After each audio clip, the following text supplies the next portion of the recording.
지난 16일 윤석열 전 대통령이 체포방해 등 혐의에서 1심을 선고받은 가운데 내일은 한덕수 전 총리의 내란 방조 혐의 등 사건에 대한 1심 선고가 이루어질 예정입니다. 준비한 영상부터 보고 오겠습니다.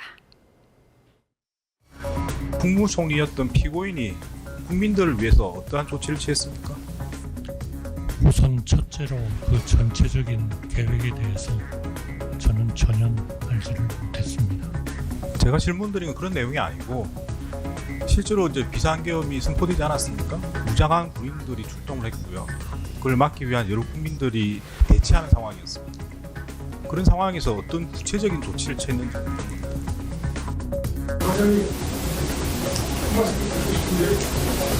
누구십니까? 왜 오신 겁니까? 이 법정은 방청권이 있어야만 볼 수가 있습니다. 퇴장하십시오. 나가십시오. 나가십시오. 말씀하시면 감시합니다. 감시합니다.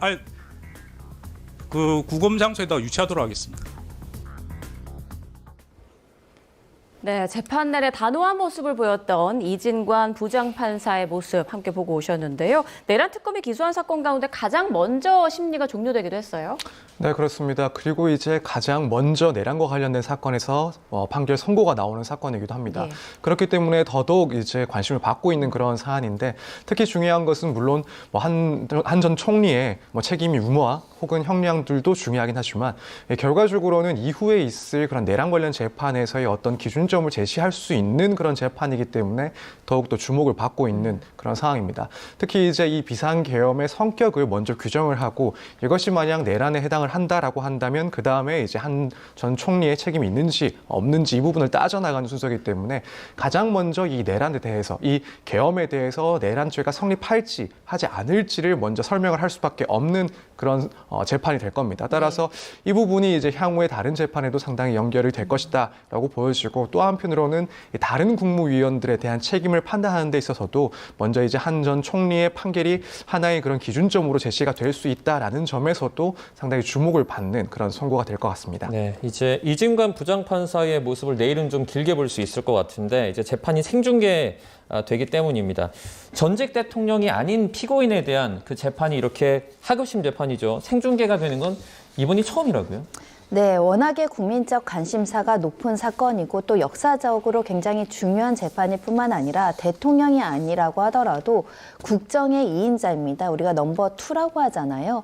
만약에 국무총리로서 책임을 다해서 그날 역사적으로 국무총리가 나는 국무회의 주재 못하겠다. 주재권자로서 이런 비상계엄을 적극적으로 반대하고 국무회의를 개최하지 않았다라면 비상계엄은 선포되지 않을 수 있었다라는 측면에서는 사회적 역할과 사명감이 굉장히 높은 지위에 있기 때문에 생중계가 타당하다. 재판부도 이렇게 본 것 같고 특히 법리적으로도 내란죄와 관련한 실체적 절차적 요건의 구비 여부, 내란죄가 어떻게 성립하고 실제로 그날 윤 전 대통령의 내란죄가 있었는지에 대한 최초의 판결이다 보니까 중요한 판단으로서 국민들도 같이 봐야 된다라고 판단하신 것 같습니다. 네.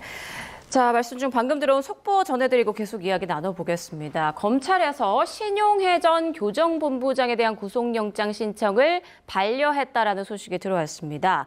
경찰 특수본이 신청한 신용해 전 교정본부장에 대한 구속영장과 관련해서 서울중앙지검이 보완 수사를 요구하면서 구속영장 신청이 반려된 것으로 보입니다. 네, 경찰이 이제 지난 10일에 신용해 전 본부장에 대한 구속영장을 신청을 했고요. 계엄 수용 공간 확보 관련해서 내란 주요 임무종사 혐의를 지금 받고 있는 상황이었습니다. 그리고 이와 관련해서 박성재 전 법무부 장관에게는 이제 3,600명 정도의 수용 가능한 보고를 했다라는 의혹을 받고 있는 상황이었는데요. 자세한 내용은 저희가 또 내용이 들어오는 대로 전해드리도록 하겠습니다. 네, 자 한덕수 전 총리에 대한 내일 예정된 선고, 지금 혐의들과 그리고 쟁점들도 좀 정리를 해주시죠. 일단 혐의에 대해서 먼저 말씀을 드리자면 가장 먼저 이제 내란죄 혐의가 있습니다. 예. 이 비상계엄 선포 당시에 윤 전 대통령을 말려야 될 그런 의무가 있음에도 불구하고 그걸 말리지 않았다라고 하는 부분이 있고 또 한편으로는 국무회의 등의 건의 등을 통해서 절차적인 정당성을 확보하려 했다. 혹은 이제 계엄 해제 이후에 국무회의를 지연시켰다라는 그런 내용이 여기 내란죄에 포함이 되어 있습니다. 물론 이 부분 관련해서 내란 우두 우두머리 방조로 기소가 됐긴 했습니다만 이제 재판부의 그런 요청에 따라서 이 병합이 됐고 선택적 병합이 됐고 이 부분이 과연 방조가 될지 혹은 내란 중요 임무 종사가 될지 이건 이제 재판부의 판단에 달려 있는 사항입니다. 그밖에 이제 그 계엄 선포문과 관련해서 허위 공문서 작성 그리고 행사죄 등이 포함되어 있는 그런 재판입니다. 이제 계엄 선포문을 사후에 작성을 하도록 했다, 작성에 관여했다 혹은 폐기에 관여했다라는 의혹이 제기됐고 이것이 또 재판 내용 중에 하나 포함되어 있는 상황입니다. 이제 그밖에 위증 혐의도 포함이 되어 있습니다. 계엄 선포문 혹은 계엄 관련 문건을 당시에 먼저 파악을 했었는지 여부에 대해서 국회나 헌법재판소에서는 자신은 그런 것들을 보지 못했다라고 진술했지만 이것이 사실이 아니다. 따라서 위증에 해당한다라는 내용 역시도 이 공소장에 기재가 되어 있습니다. 일단 뭐 여러 쟁점들이 있긴 하지만 가장 이제 중요한 쟁점이라고 생각을 하는 부분은 결국에는 이 비상계엄 선포 당시에 한 전 총리가 이것을 막을 그런 의무가 있었는지 헌법적인 혹은 법적인 의무가 있었는지 이 부분이 가장 중요한 쟁점이 될 것이다라고 보여집니다. 지금 한 전 총리 측에서는 이 계엄 선포는 결국에는 대통령의 권한이고 여기에 대해서 막을 수 있는 그런 총리의 그런 권한이라든가 혹은 의무는 없다라는 주장입니다. 그래서 이 의무가 인정되느냐 되지 않느냐에 따라서 이 내란죄와 관련된 혐의가 인정이 되느냐 되지 않느냐와 직결되기 때문에 결국 이 부분이 가장 중요한 핵심 쟁점이 되지 않을까 이렇게 예상을 하고 있습니다. 네. 이 밖에 또 하나가 이제 내란 사건 첫 번째 선고잖아요. 그만큼 법원이 비상계엄을 내란으로 인정할지 이 여부도 좀 관심이 쏠리고 있는 것 같아요.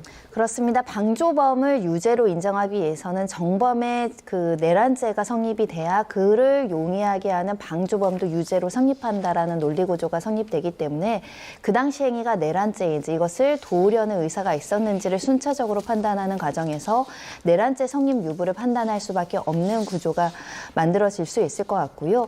우리 판례에서는 방조범의 고의와 관련해선 한마디로 이 사건에서 한덕수 전 총리가 윤 전 대통령이 내란죄를 하는 것을 알고 도왔느냐 이게 굉장히 중요한 성립 요건인데 그 고의와 관련해서는 정범 윤 전 대통령이 구체적으로 어떤 범죄를 하려는 것까지 구체적으로 알 필요는 없다.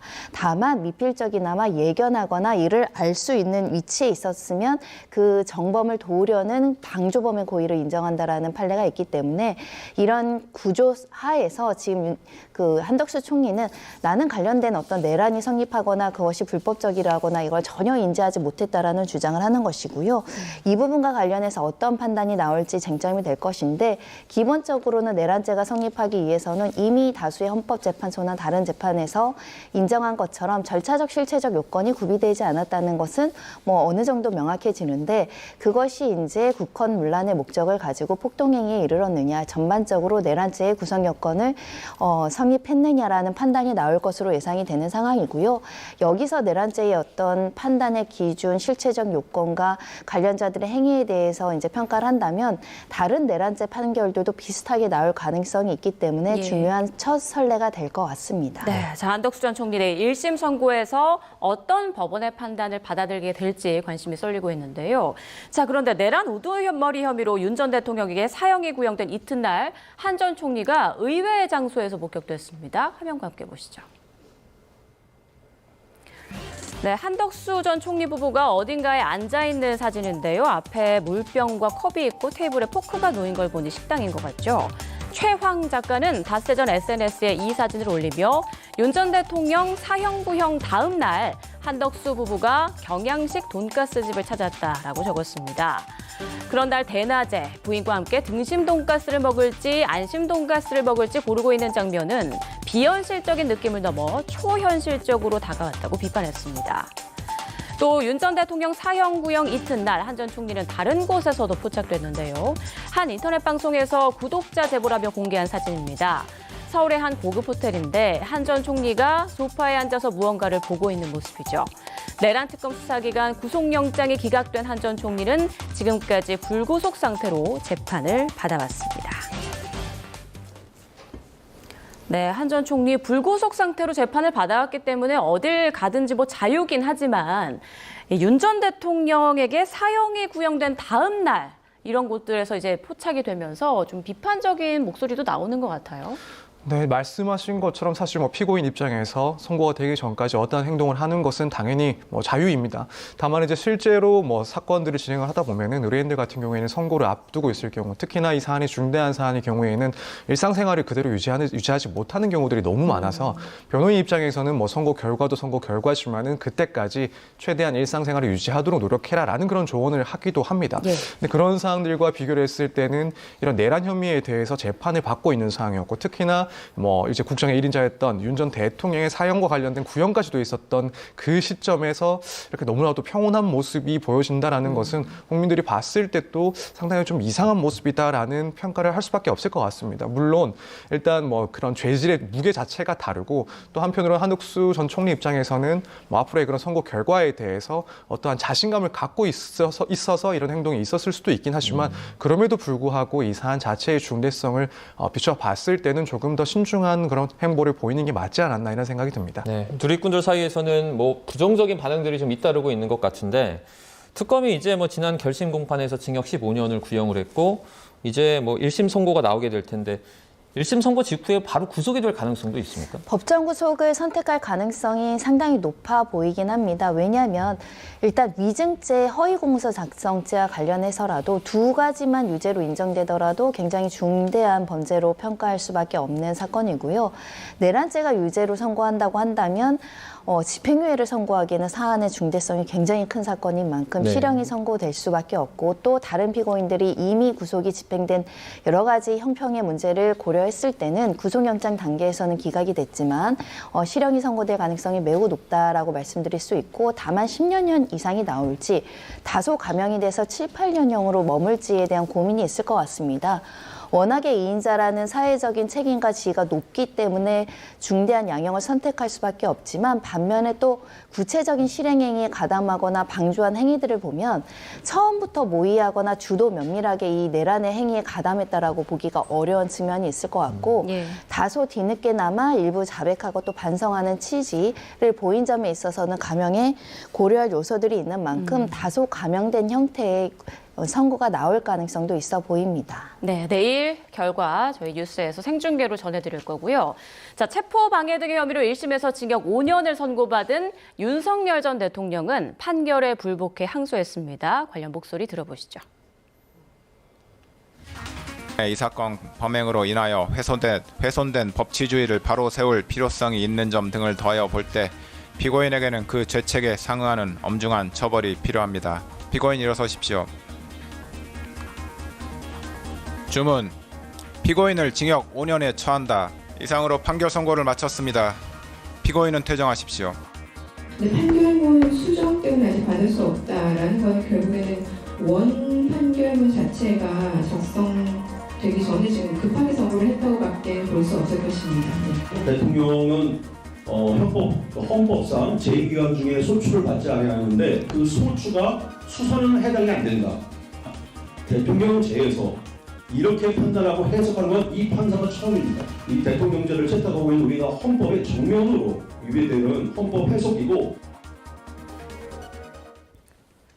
자, 1심 선고가 난 지 3일 만에 항소했습니다. 예정됐던 부분인데요. 어제 변호인단이 기자회견을 열어서 다시 또 주장을 폈는데, 공수처는 내란죄에 대한 수사권이 없다, 이런 식으로 지난번에 했던 주장들을 거듭 계속 강조를 하는 것 같아요. 네, 아무래도 이제 윤 전 대통령 측에서는 이 주장은 이번 선고뿐만 아니라 지금 앞으로 선고가 예상되고 있는 이 내란 관련된 그 재판에 있어서도 상당히 중요한 쟁점이기 때문에 다시 한번 이 주장을 반복할 수밖에 없는 입장으로 보입니다.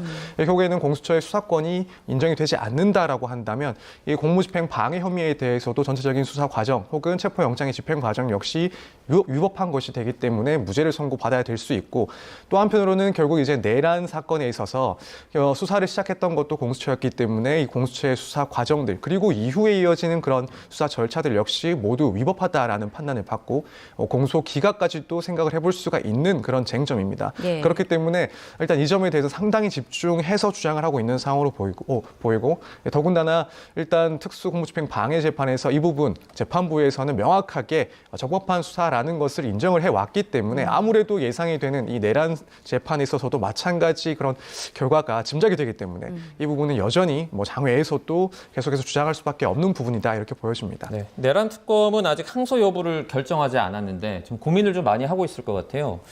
일단 시한이 뭐 일주일이기 때문에 23일까지인데 항소 가능성은 좀 어떻게 보세요? 항소할 것으로 예상이 됩니다. 왜냐하면 구형량의 절반 가까이가 선고가 났고 또 시각에 따라서는 다소 양형이 너무 낮다라는 시각도 있기 때문에 다시 한번 양형 부담과 일부 무죄에 대해서 법리적으로 판단을 받겠다라는 의지를 드러낼 것이고요. 실무적으로 이 중대한 사건인 경우 피고인 측에서 항소하는 경우 검찰 측에서도 항소해서 같이 유무죄에 대해서 공격과 방어를 이어가는 것이 통상인 모습인 만큼 양쪽 항소에서 항소심이 열릴 것이 뭐 거의 예상되는 상황입니다. 예, 마지막 질문 드릴게요. 관련 질문. 윤 전 대통령 측에서 내란 전담 재판부의 위헌성과 관련해서 추가적인 법적 조치를 검토하고 있다고 하는데 이건 어떤 의미일까요? 네, 이 부분은 이제 항소심이 시작되게 되면 결국 이제 내란 재판 그 법에 대해서 예. 위헌 법률 심판 제청 신청을 할 것이다라고 보여집니다. 이 부분은 사실 재판 과정에서 이미 2심으로 올라가면은 당연히 좀 주장을 하고 절차들을 진행하지 않을까라는 생각을 했던 부분인데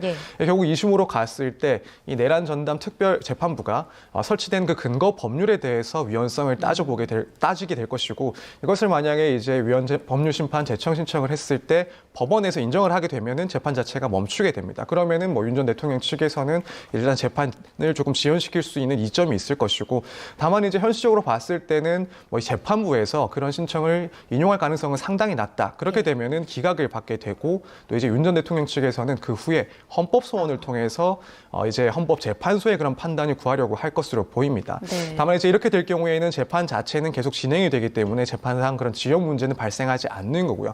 그래서 지금 이야기가 나오고 있는 것은 결국 이 내란 전담 재판부의 근거 법률에 대해서 위헌성 여부를 따지겠다라는 그런 이야기로 읽힙니다. 네, 할 수 있는 건 다 해보는 윤 전 대통령 측인 것 같습니다.